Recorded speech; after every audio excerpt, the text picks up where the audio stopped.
চট্টগ্রাম বাঁশখালী উপজেলা ৪ নম্বর বাহারছড়া ইউনিয়নে দক্ষিণ ইলশা গ্রামে এক গুচ্ছ তরুণ প্রজন্ম ও অত্র এলাকার জ্ঞানী ব্যক্তিদের হাত ধরে দক্ষিণ ইলশা একতার সংঘ পরিবার অগ্রযাত্রা শুরু করেন।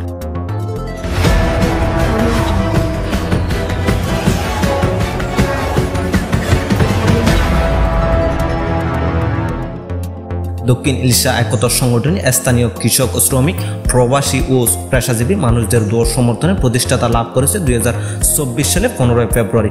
উক্ত সংগঠনের সকল সদস্য এলাকাবাসীর ইচালে সব উপলক্ষে ক্যাম্প জিয়ারত ও স্থানীয় শীতার্থদের মাঝে শীতবস্ত্র বিতরণের মধ্য দিয়ে সংগঠনটির অগ্রযাত্রা শুরু করেন এবং পরবর্তীতে 16 ফেব্রুয়ারি 51 সদস্য বিশিষ্ট এই একতার সংগঠনটি 20 সাংগঠনিক সদস্য নিয়ে ভ্রমণের উদ্দেশ্যে কক্সবাজার নিয়ে যায়। কক্সবাজার ভ্রমণকালে বাঁশখালীর দুই কৃতি সন্তান কক্সবাজার জেলা senior police super Jasimuddin Chowdhury PPM ও কক্সবাজার জেলা senior judicial magistrate Akhtar Javed এর সাথে শুভেচ্ছা বিনিময় করেন দক্ষিণ ইলশা একতা সংঘ পরিবার। অত্র সংগঠনের সকল সদস্যগণ জানায় সর্বস্তরের সর্বশ্রেণীর মানুষকে নিয়ে তারা কাজ করতে চায় যেন তাদের কর্মকাণ্ডে একজন মানুষেরও যেন সমস্যার সৃষ্টি না হয়।